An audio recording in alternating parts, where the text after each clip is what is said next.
Seja muito bem-vindo, muito bem-vinda ao episódio número 2 do podcast Desbravando o Mercado Financeiro. Meu nome é Raoni Rossetti, eu sou o CEO e fundador da Melver. E esse podcast, ele é uma iniciativa da Melver e da XP. Nós estamos viajando pelo Brasil para conhecer grandes nomes, grandes operações, pessoas que nos inspiram e que eu tenho convicção que vão inspirar você também a trilhar a sua jornada no mercado financeiro. Eu estou no Ceará, em Fortaleza, no espaço da XP. E hoje o meu convidado é Joab Melo, Head Comercial da W1. Joab, obrigado pela presença. Obrigado, Raoni, pelo convite. Obrigado, Melver. Obrigado, XP. É um prazer enorme estar aqui com uma figura ilustre do mercado financeiro. Você é um cara que me inspira, inspira a minha carreira. Obrigado pelo convite e vamos nessa. Espero que eu possa agregar a todos hoje. Tenho certeza que sim. Obrigado pelas palavras. Bom, Joab, eu gosto de conhecer as pessoas, as histórias, as jornadas. Conta um pouquinho da sua, por favor. Para eu poder contar minha história, eu acho que é bacana falar um pouco do meu passado. Quando eu era criança, o meu sonho era ser o novo Steve Jobs, Bill Gates. Essa daqui é nova, cara. E olha que eu conheço muita gente. Eu digo que quando eu era criança, o meu maior sonho não era conhecer o Batman, o Super-Homem ou nada do tipo, era realmente conhecer essas figuras ilustres da tecnologia. E por isso eu decidi trilhar meu caminho todo na tecnologia. Eu estudei toda a minha infância, comecei muito cedo a trabalhar, inclusive. Com 13 anos de idade eu já fazia formatação em computadores para ganhar o meu primeiro salário ali, para conseguir não precisar dos meus pais. Então eu comecei a minha carreira mais ou menos dessa forma. Fui crescendo, e eu migrei realmente para a área de TI. Fui para a parte de rede de computadores. Trabalhei 2 anos na Secretaria da Segurança Pública da Bahia, ajudando ali na parte de telecomunicações da Secretaria da Segurança, até que um dia eu olhei para mim e aí eu pensei, será que é isso que eu quero fazer pro resto da minha vida? E eu decidi tomar a decisão mais louca da minha vida, que foi fazer a migração pro mercado financeiro. Você tinha quantos anos na época? Eu tinha 19 anos. 19 anos quando eu tomei a decisão de ir pro mercado financeiro. E aí, como é que foi? Foi um frio na barriga tremendo, A minha história ela não é muito fácil como da grande maioria das pessoas. Na época que eu tomei essa decisão, eu tinha uma série de problemas que estavam acontecendo simultaneamente.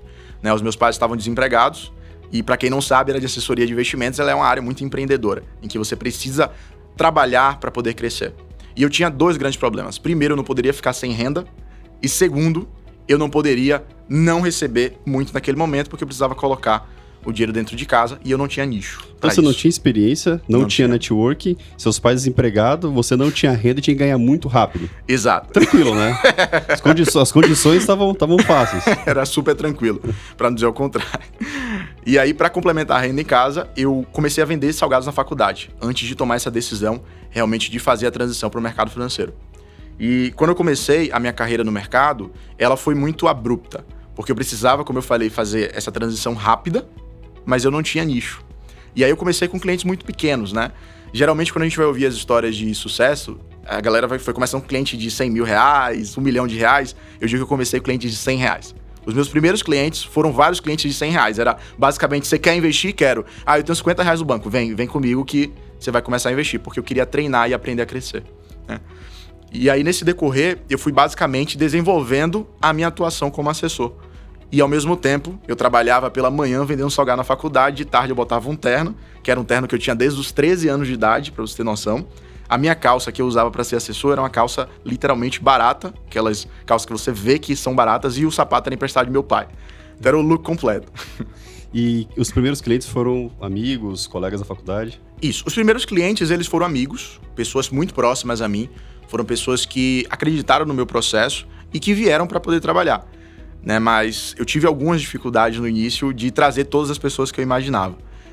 Muito jovem, sem experiência. E você já estava vinculado ao escritório da XP? Na verdade, não. Eu estava vinculado ao escritório de outra corretora, concorrente da XP. Na época, eu optei por entrar nesse outro escritório por questão de alinhamento de expectativa. O primeiro escritório que ele me trouxe, ele falou o seguinte, olha, vem para mim, você traz a base e a gente repassa uma comissão por você basicamente captar dentro aqui pra gente. Então eu não teria necessariamente de fazer o trabalho de assessoria direto. Então foi um momento só para começar a ter a experiência de assessor de fato. E você aí tava com os seus 19, 20 anos, certo? Mais ou menos nessa idade, tava com uns 20 anos. O primeiro 1 milhão de custódia, você demorou quanto tempo? 1 ano. 1 ano pro primeiro 1 milhão? 1 ano pro primeiro 1 milhão. Meu Deus do céu. Um ano. Como eu não tinha nicho... Mas e aí, mas vamos lá, pô, tá super interessante aqui, ó. Então você precisava de dinheiro rápido. Você conquistou seu primeiro 1 milhão com um ano. E aí, cara, como é que você sobreviveu nesse período? Era basicamente fazendo bico. Era vendendo salgado na faculdade, ajudando meu pai a fazer a entrega de ração. Eu fiz entrega de ração. Até o cara que era o rapaz responsável pela entrega de ração, eu tentei prospectar ele também. Então era fazendo a entrega de ração lá com meu pai, bonezão na cara, né, a camiseta ali, e de tarde era realmente ser assessor, e aí eu ia fazendo vários bicos. Eu vivia basicamente dessa renda. E você pensou em desistir da assessoria? Muitas vezes. Muitas vezes? Muitas vezes. Porque a área de assessoria, ela é uma área que, infelizmente, as pessoas gourmetizam muito. Só que eu digo que a área de assessoria ela é uma área que você precisa ser persistente. As pessoas acabam falando que a área de assessoria você vai entrar amanhã e você vai ganhar muito dinheiro. E a gente sabe que, como qualquer área, não é tão fácil assim você ganhar dinheiro. Só que se você for alguém persistente, pode estar aqui como eu, fazendo podcast com uma grande lenda do mercado financeiro, né? Se não desistir. Então foi assim, eu fui no primeiro ano, eu digo que o meu primeiro salário, Raoni, foi com 8 meses de assessor, que foi acumulando, né? E eu ganhei incríveis R$220. E eu... e eu chorei naquele dia. Eu chorei. Sabe por quê? De alegria ou de pavor, de tristeza? De alegria. Sabe por quê? Porque naquele momento eu pensei o seguinte, cara, agora começou a dar certo. Legal, cara. Então, pô, parabéns. Pô, já podia parar aqui, porque olha que história, né? Não, mas vamos lá. E aí, quando que... Bom, eu ia fazer a pergunta, mas você já fez. Então, com 8 meses, você... Talvez foi o seu ponto de inflexão, foi ali? Foi. Com R$200? Foi. Meu ponto de inflexão. No primeiro ano, eu tinha 1 milhão, mas aí eu sempre falo, né? A maioria dos assessores, às vezes, vai falar, pô, então eu vou levar 1 ano pra levar 1 milhão. Cara, não é bem assim. Com 1 milhão, eu já tinha 200 clientes. Então, 200 clientes. Era meu pique. Faz a conta de ticket média aí que você vai ver. Pois é. Era basicamente... Eu acho que até agora, cara, eu acho que você é o assessor que tem o menor ticket médio que eu conversei até agora, nesse momento. Graças a Deus, eu era, né? Agora eu não sou mais. Que interessante a tua visão de, não importa se tem R$10, R$50, vem pra cá, você estava alinhado em treinar o discurso comercial. Exato. Pra sentir mais confiante pra falar com os maiores que você nem sabia quando viriam. Não só isso, mas eu também queria entrar em nicho. Eu vim de bairro periférico de Salvador. Então eu sou nascido e criado em Salvador, né? E eu nasci num bairro em que basicamente ninguém tem muito dinheiro lá. Então as pessoas que acham que tem muito dinheiro não têm muito dinheiro. E eu não tinha nicho. Só que eu entendi uma coisa. A regra das 6 pessoas. Uma hora eu vou chegar em alguém que tem muito dinheiro. E nessa hora vai ser meu ponto de inflexão. Então, no primeiro ano, eu saí de 1 milhão para o segundo ano com 13 milhões de custódia. 13? 13. 1 para 13. 1 para 13. E o terceiro ano? Já tinha 40 milhões. 40 milhões. Exato. Olha só, né? Como foi exponencial. Foi exponencial, exatamente. E realmente foi um ponto ali que valeu muito a pena esperar, valeu muito a pena ser persistente, valeu muito a pena correr atrás, porque o que me gerou de experiência era absurdo. Qual que foi o caso mais icônico, assim? O mais de relacionamento com o cliente que você lembra, assim, que foi marcante? Seja positivo ou negativo? Olha, eu vou contar uma história de uma coisa que eu conto sempre no meu módulo, né? Graças a Deus, eu sempre tive um perfil muito comercial. Meus pais, eu sou evangélico, né? Meus pais, eles sempre me ensinaram o posicionamento da igreja, como que você fala em público e afins. Então, quando eu entrei pro mercado financeiro, eu só fiz basicamente pegar tudo que eu já tinha de conhecimento e vincular pro mercado financeiro e utilizar a técnica. E eu aprendi a criar rapport, né? O rapport, para quem não sabe, é basicamente você criar uma conexão com alguém. Então, por exemplo, se eu entendo que Raoni gosta de Fórmula 1 e eu começo a conversar sobre Fórmula 1, eu vou criar um rapport contigo. E aí, o caso mais icônico que eu tive, eu sou muito fã de animes e mangás. Tô já deixando claro aqui, né, que eu sou muito fã disso aí. E eu tinha um cliente que ele era um cliente muito potencial. Ele é um cliente que era médico, poupava muito bem por mês, e ele tinha 300 mil para investir. E quando eu fui conversar com ele, eu comecei a conversa com ele não falando que, eu sou assessor e isso, aquilo, outro. Eu olhei ao redor dele, e ao redor dele tinha mangás. E aí eu falei, pronto, tô no meu lugar de fala. E aí eu olhei e citei um mangá que eu sabia que ele só ia saber que eu conhecia de investimentos quando eu citasse aquele mangá. Foi naquele momento que eu citei aquilo ali, que aí ele começou a gerar uma série de conversas. O que era o small talk, que era para durar 15 minutos, durou 1h30. E aí, faltando meia hora para poder encerrar a reunião, eu falei, cara, vamos parar de conversar aqui e vamos começar a falar de investimentos? E ele falou, não, você gosta de anime e mangás, eu tô dentro, me diga para onde, quando e quanto eu preciso mandar. E basicamente eu criei uma relação com o cliente, de 4 anos, mais de 4 anos, né, que o cliente está comigo, e ele fez uma TAI 300 mil logo em seguida, basicamente porque eu sabia falar de um assunto totalmente diverso. Veja só, né? Pessoas precisam de pessoas, pessoas se conectam com pessoas, né? Cada vez mais fala-se sobre inteligência artificial e afins, e lá no meu Instagram, muitas vezes fala, Rony, mas e a assessoria vai acabar com as automações e tudo? Tecnologia, seja ela qual for, inteligência artificial, ela vem para ajudar o assessor a se relacionar melhor, a ganhar escala, mas esse contato, né, esses detalhes, eles mudam por completo, né? Um pequeno detalhezinho ali que você pegou e foi. E hoje você é head comercial. Exato, hoje eu sou. Hoje você não atende mais cliente. Eu não absorvo mais clientes. Eu ainda tenho uma base de clientes, que são a base de clientes que já eram meus, mas eu não absorvo novos clientes. Tá, e o que faz um head comercial? Perfeito. Eu cuido hoje da expansão de boa parte da W1 Capital. Então hoje eu sou responsável por algumas regiões que a gente tem hoje no Brasil, que é Salvador, o escritório físico de Salvador, o escritório de Cacoal, que é uma cidade que fica em Rondônia, e eu também cuido agora da expansão do escritório de Fortaleza. Então, meu trabalho é muito encontrar bons talentos, treinar esses talentos, capacitá-los, acompanhá-los, né, e fazer com que eles produzam cada vez mais para que a gente consiga expandir o nosso time. Então pode contar com a gente aqui, com a Melver, com a XP, que a gente vai ajudar você a bater a sua meta. Só que para quem está nos ouvindo, para conhecer melhor o trabalho de vocês, conta um pouco sobre a W1, um pouco da história, as áreas de atuação, diferenciais. Perfeito, Raoni.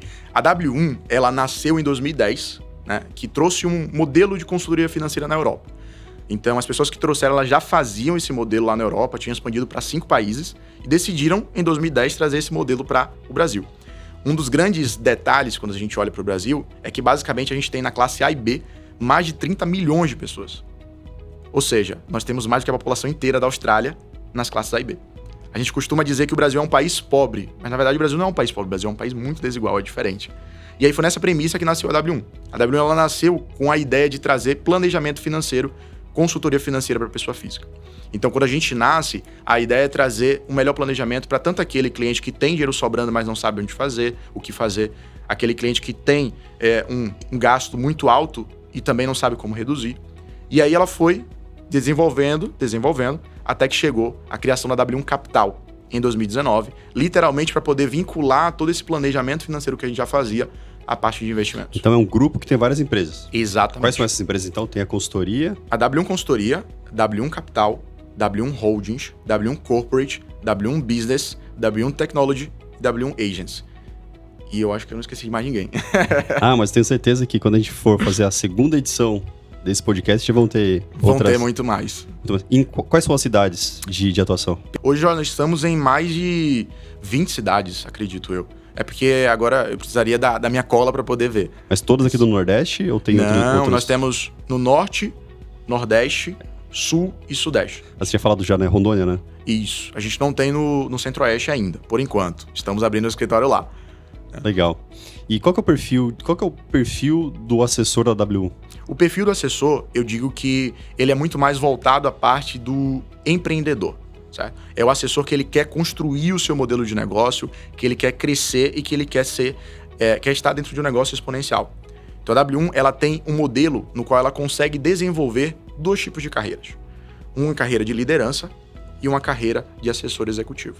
A gente sempre fomenta a carreira de liderança porque nós queremos estar em todas as regiões até 2026. Nós queremos estar em todos os estados e regiões do Brasil até 2026 e para isso a gente precisa de gente capacitada e gente boa. E a gente acredita que gente boa atrai gente boa.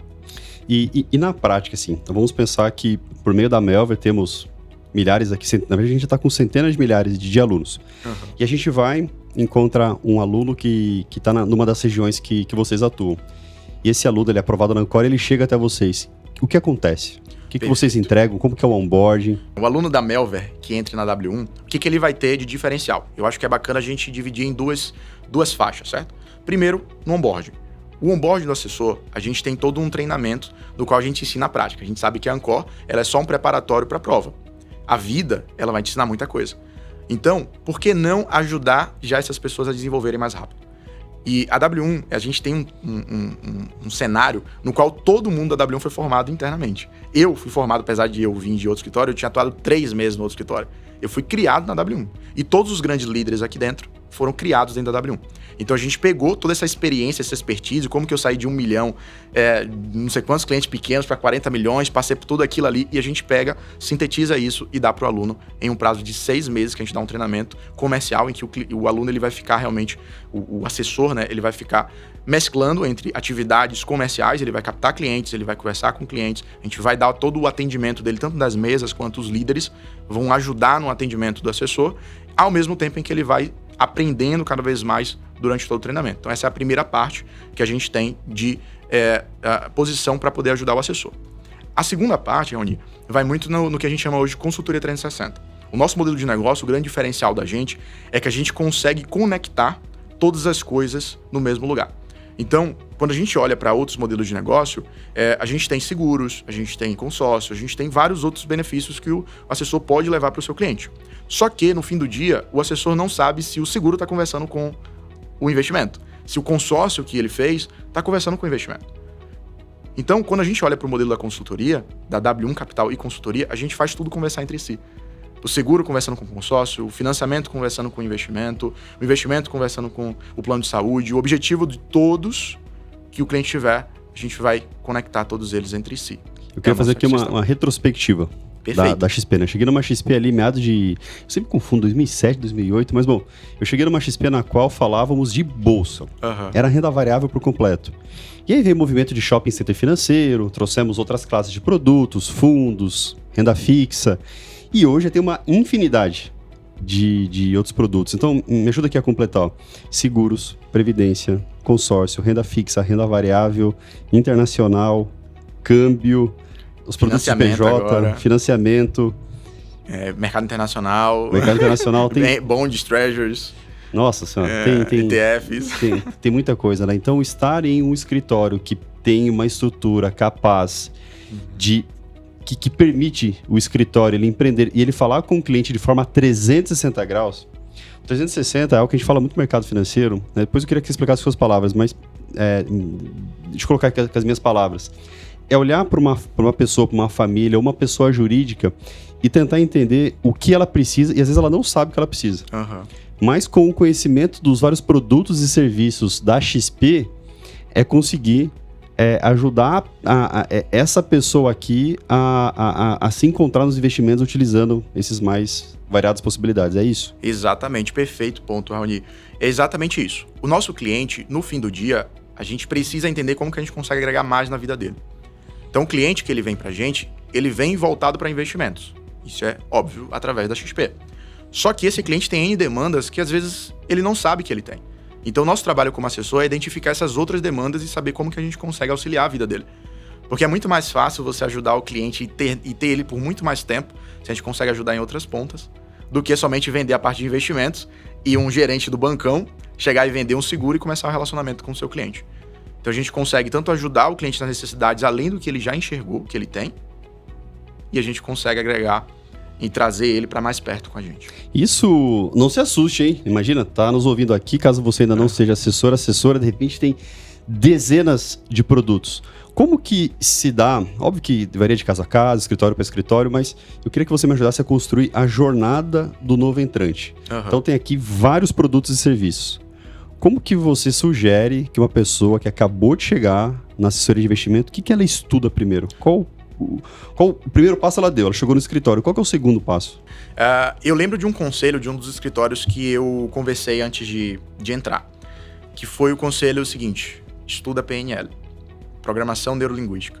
E na época ele falou assim, olha, se você quiser se dar bem no mercado, 80% é comercial e 20% é técnica. Né? E quando a gente fala de comercial, não é você empurrar produto no cliente, é você saber se relacionar com pessoas. Totalmente diferente. Como que você se relaciona com pessoas, como que você se conecta. Então, o que eu diria é que estuda processos de venda. Como que você conecta com pessoas, como que você consegue que essas pessoas te indiquem. Porque quando eu iniciei, Raoni, eu sempre falo que eu não era o cara mais preparado da minha faculdade. Muito pelo contrário. Eu sentava assim com meus colegas, eu fiz economia na Universidade Federal da Bahia, e eu sentava com meus colegas e o pessoal falava de ticker de ação. E eu não fazia ideia de como funcionava ticker de ação antes de entrar no mercado financeiro. Quando eu entrei no mercado, eu lembro que no início eu falava coisa errada para cliente, pra você ter noção. falava coisa errada para cliente de termos, não coisa errada para o cliente investir, mas de termos. Às vezes eu me passava em outra coisa, confundia o negócio. Só que os clientes, mesmo assim, eles confiavam em mim. Então, eu acho que o assessor, ele vem muito no início pensando que você precisa dominar tudo. E não, muito pelo contrário. Você precisa querer fazer acontecer. Esse é o primeiro passo. O segundo passo é estar perto de pessoas que queiram te ajudar a crescer.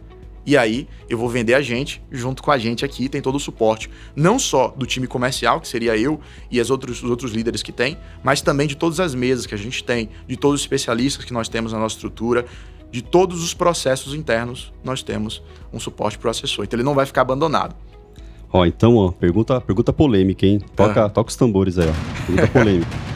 Você acabou de falar da importância de estar próximo de outros assessores. Perfeito. O que você acha de novos entrantes na assessoria trabalharem à distância, home office? Rapaz, essa é uma pergunta realmente polêmica. Eu acredito que não é o ideal, certo? Porque o home office eu acho que só vale a pena, e aí eu lembro, acho que foi do Ben Shimol que eu vi uma entrevista dele falando sobre isso, que ele só vale a pena para quem já tem muito tempo de mercado. Porque a pessoa já tem um hábito, ela já construiu, ela sabe como crescer. Agora, para novos entrantes, o home office deixa mal acostumado. Porque o que te garante que você vai ter sua cama do lado e você vai optar por fazer a ligação? Então, estar no presencial vale muito mais a pena. Mas acho que além disso, complementando, concordo, se a pessoa não tem experiência, sozinha em casa, como é que ela vai aprender? Exato. Às vezes, o simples fato de observar uma pessoa com mais experiência trabalhando, falando, se comunicando, fazendo uma ligação, gesticulando, se vestindo, indo numa reunião, fazendo um evento, isso tudo é aprendizado. Exato. Agora ficar em casa, trancado no quarto, fazendo reuniões via Zoom, sem experiência, pra mim é não que não vai dar certo, tem vários casos de sucesso, mas a chance de não dar tão certo é muito maior. Exato. E outra coisa, né? Nós somos seres humanos. Tem dias que nós acordamos mais animados, mais felizes, mais desanimados. E como o mercado financeiro ele é tão acelerado, foram 11 anos na XP. Você chega, aquele movimento acontecendo, as pessoas conversando, isso dá um up, né? Com certeza, com certeza. No dia a dia a gente tá com colegas e uma coisa que você falou agora, Raoni, eu até lembrei, que é, às vezes, você recebeu um não de um cliente. E esse não, se você tá em casa, você retrai para si. Né? Você pode ficar triste, pode ficar cabisbaixo. Se você está com seus colegas levantam sua moral. Eles falam, não, isso aconteceu comigo também.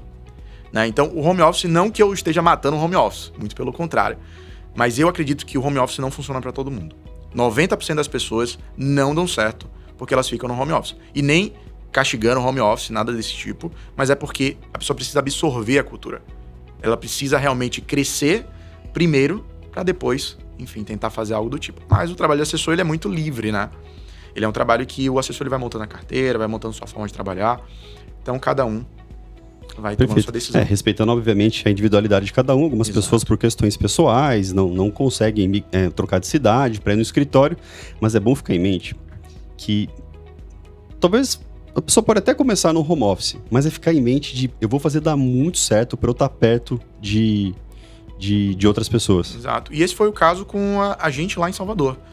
Né? Quando eu fui contratado para a W1 Salvador, eu fui contratado no modelo home office, porque eu entrei na pandemia, e a gente fez dar tão certo o escritório que olharam pra gente e falaram, não, vamos trazer para o presencial. E a nossa barganha foi literalmente essa. A gente quer dar tão certo no online para conseguir trazer o escritório presencial. Tanto para a gente aumentar a cultura, trazer clientes, né? E realmente estar próximo ali das pessoas e criar, de fato, essa cultura de crescimento no nosso grupo. E, bom, por falar em crescimento, nos próximos 2 anos, mais ou menos, quantos novos assessores poderão se juntar à W1? Olha, Raoni, essa é uma pergunta de ouro, certo? Eu vou te responder isso com outra resposta e depois eu vou falar sobre quantos assessores a gente imagina.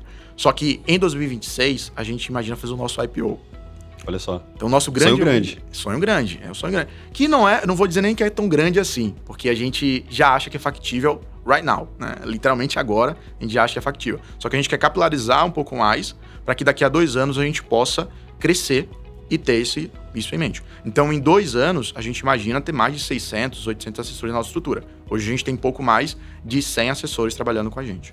Espero que, quando chegar a hora do IPO, que você lembre da gente para tocar esse sino em conjunto e que pelo menos 90% dos novos entrantes na W1 sejam alunos da Melver. Perfeito, Raoni. Na verdade, eu sou muito grato a vocês, até porque o processo da Melver ajuda muito a gente na parte de contratação de novos assessores. Porque vocês cuidam de boa parte do processo de educação do assessor e trazem ele muito mais preparado pra gente. Então, acho que a Melver ela faz uma diferença fantástica. E eu acredito que o seu projeto deu muito certo, né? Fico muito feliz de, inclusive, estar aqui hoje conversando com você, né? E espero que muitos assessores que sejam da Melver estejam com a gente no IPO, porque a gente tem um programa de partnership muito interessante em que os assessores eles podem entrar, de fato, e usufruir antes de realmente a gente ir para a bolsa. Legal. Se você estivesse no meu lugar, na Melver, o que você faria de diferente, de novo ou de melhor para que a Melver possa agregar ainda mais para a W1? Vamos trocar aqui os papéis. Eu não consigo ver pontos tão fortes de melhoria. Eu acho que talvez o ponto de melhoria seria de trazer basicamente isso de forma presencial. Eu acho que isso seria algo interessante. Eu tenho um convite para você, mas vou contar no Happy Hour depois. Que aí isso seria interessante. A gente treinar os assessores de forma presencial, fazer turmas, eu acredito que isso seria muito viável. Eu gosto demais do Happy Hour, eu ia falar, né? Do presencial. Você está super convidado para nos visitar lá em Florianópolis. Olha aí, a gente fechou um espaço. A gente fica ali na Lagoa da Conceição. Tem quase 600 metros quadrados. Tem um espaço ali que a gente usa para o dia a dia, mas dá para alocar ali. A gente já fez evento para 60 pessoas. E é muito legal quando a gente leva os alunos para dentro, para o presencial, para trocar experiências, tomar um cafezinho. E agora com a XP, esse podcast que nós estamos fazendo junto com a XP, trata-se da iniciativa de nós circularmos pelo Brasil, aqui no Ceará, dentre vários outros lugares, para conhecermos assessores de sucesso. Amanhã nós encontraremos alunos que estão estudando aqui em Fortaleza, muitos dos quais poderão compor aí a meta dos novos Hoje novos eu entrevistei um aluno que é da Melver. Bom ou não? Bom perfil. Tá entre os candidatos possíveis ali, viu? Já dando spoiler, não sei que dia vai sair esse vídeo aí, mas é um bom candidato. E ele falou assim, inclusive eu vou estar no Happy Hour do Raoni. Aí eu falei, que coisa boa. Legal. Fico muito feliz. Bom, quando a gente fala de IPO, estamos falando de investidores. Os investidores, eles compram ações, eles compram empresas porque eles estão vendo perspectivas de crescimento no futuro. Bom, temos aqui vários escritórios parceiros, mas agora eu queria que você vendesse seu peixe. Tem mais de 400 marcas pelo Brasil. Por que W1? Eu digo que a W1, a gente se diferencia no nosso modelo de negócio por causa, literalmente, do Projeto 360. Então, primeiro de tudo, a gente consegue entregar praticamente tudo para o cliente. Desde holding patrimonial, desde produtos de seguro, créditos. A gente consegue entregar na parte PJ, projeto de planejamento, DRE e afins para a PJ. A gente consegue entregar também a parte de crédito PJ. Né? A gente tem uma área que é muito de sucesso hoje, que chama-se W1 Corporate. A gente consegue cotar crédito em 86 bancos simultâneos e a gente tem gente que cria tese de crédito para cliente. Vocês conseguem cotar crédito em 86 bancos. Isso semanas para fazer isso? Demora um pouco porque a gente tem que olhar a questão do pitch, né? Para que ele precisa daquele crédito, onde que ele vai utilizar, e a gente monta e estrutura tudo para entregar nos bancos. Então, realmente é um serviço que aí eu uso como um produto de ouro que a gente tem, que é um diferencial gigantesco. E aqui, o que a maioria dos assessores vão ter em relação a outros escritórios é porque ele não precisa aprender a vender tudo. Ele só precisa aprender a conversar com o cliente, a estar com o cliente e a trazer esse cliente para perto. E a encontrar oportunidade. Encontrar oportunidade, exatamente. Essa questão do crédito, ela é muito importante para o segmento de pessoa jurídica. Eu diria que talvez o maior elo entre as empresas e os bancos são o crédito.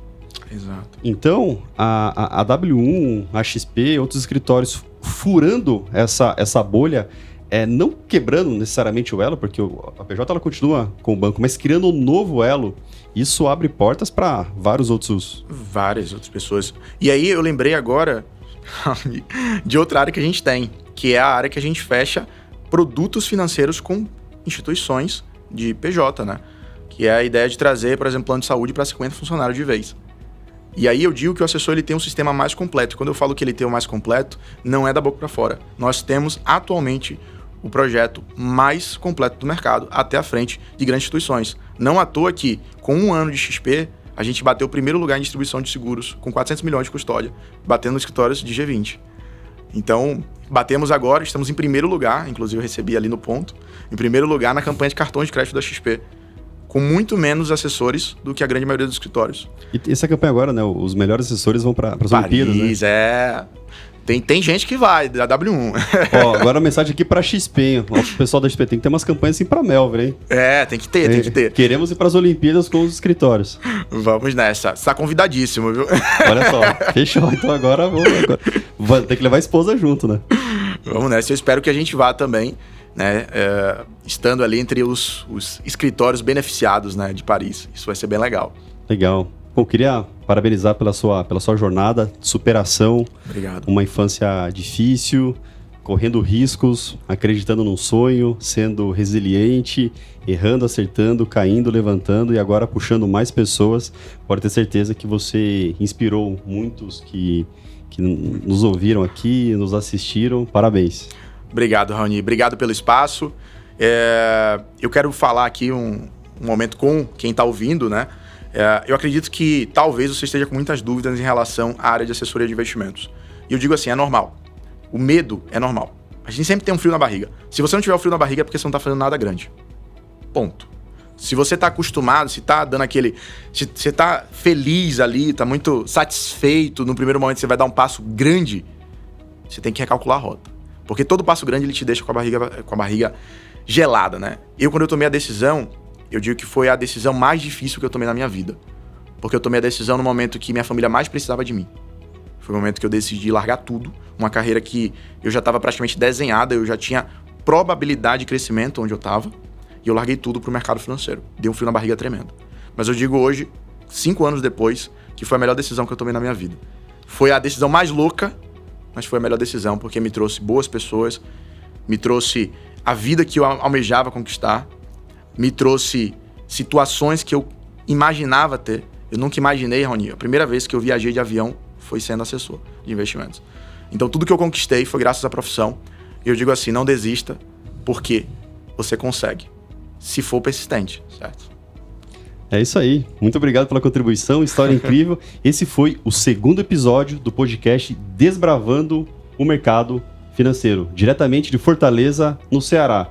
Logo mais, teremos o 3º episódio. Onde você acha que ele vai acontecer? Deixe nos comentários, algum canto aqui desse podcast, sugestão de cidade. Nos vemos em algum canto do Brasil.